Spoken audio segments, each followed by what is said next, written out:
আসসালামু আলাইকুম প্রিয় দর্শক, আপনারা দেখছেন বিষয় বার্তা, সত্য খবরের নির্ভরযোগ্য ঠিকানা।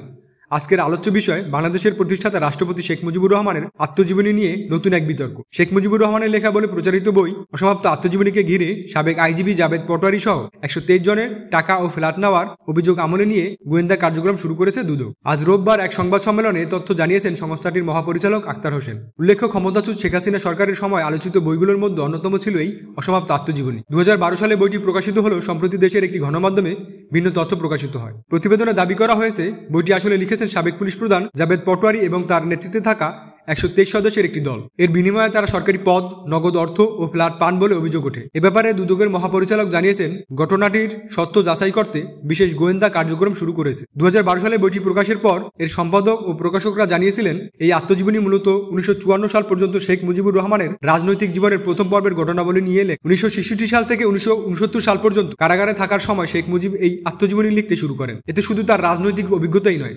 ব্যক্তিগত কিছু অভিজ্ঞতা উঠে এসেছে। প্রকাশনার কাজে বাংলাদেশের খ্যাতনামা ইতিহাসবিদ, সাহিত্যিক ও সাংবাদিকদের একটি দলও যুক্ত ছিলেন। প্রিয় দর্শক, অসমাপ্ত আত্মজীবনী ঘিরে নতুন এই অভিযোগ কতটা সত্য, দুদকের তদন্তে কি বেরিয়ে আসে তা এখন সময়ই বলে দেবে। এমন আরও গুরুত্বপূর্ণ সব খবর পেতে চ্যানেলটি সাবস্ক্রাইব করে বিষয় বার্তার সাথে থাকুন।